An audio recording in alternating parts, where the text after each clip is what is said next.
بسم اللہ الرحمن الرحیم۔ السلام علیکم ورحمۃ اللہ وبرکاتہ۔ ایک دفعہ ایک نصرانی بادشاہ نے چند سوالات لکھ کر حضرت عمر رضی اللہ عنہ کے پاس بھیجے۔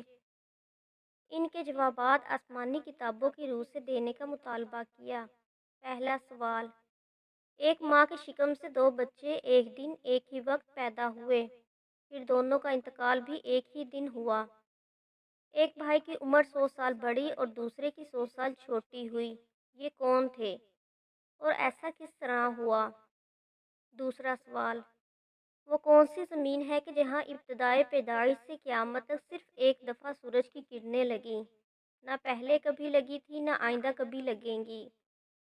تیسرا سوال: وہ کون سا قیدی ہے جس کی قید خانے میں سانس لینے کی اجازت نہیں اور وہ بغیر سانس لیے زندہ رہتا ہے؟ چوتھا سوال: وہ کون سی قبر ہے جس کا مردہ بھی زندہ اور قبر بھی زندہ، اور قبر اپنے مدفون کو سیر کراتی پھرتی تھی، پھر وہ مردہ قبر سے باہر نکل کر کچھ عرصہ زندہ رہ کر وفات پایا؟ حضرت عمر رضی اللہ عنہ نے حضرت عبداللہ بن عباس رضی اللہ عنہ کو بلایا اور فرمایا کہ ان سوالات کے جوابات لکھ دیں۔ حضرت عبداللہ رضی اللہ عنہ نے تمام جوابات تحریر فرمائے۔ پہلا جواب: جو دونوں بھائی ایک دن ایک ہی وقت پیدا ہوئے اور دونوں کی وفات بھی ایک ہی دن ہوئی اور ان کی عمر میں 100 سال کا فرق، یہ بھائی حضرت عزیر علیہ السلام اور حضرت عزیز علیہ السلام تھے۔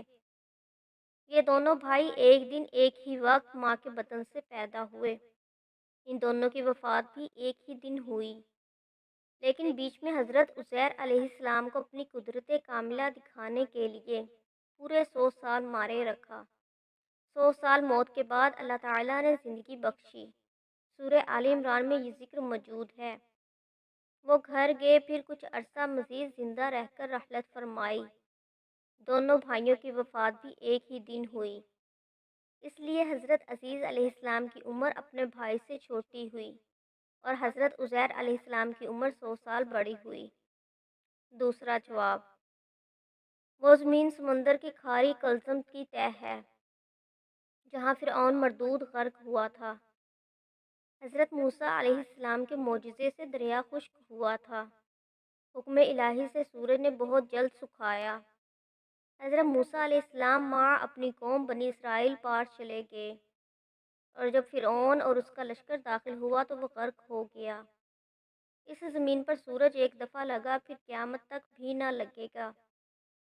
تیسرا جواب: جس قیدی کو قید خانے میں سانس لینے کی اجازت نہیں، وہ بغیر سانس لیے زندہ رہتا ہے۔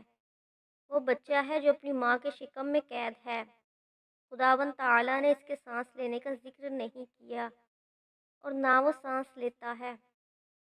چوتھا جواب: وہ قبر جس کا مردہ بھی زندہ اور قبر بھی زندہ، وہ مردہ حضرت یونس علیہ السلام تھے، اور ان کی قبر مچھلی تھی جو ان کے پیٹ میں رکھے جگہ جگہ پھرتی تھی، یعنی سیر کراتی تھی۔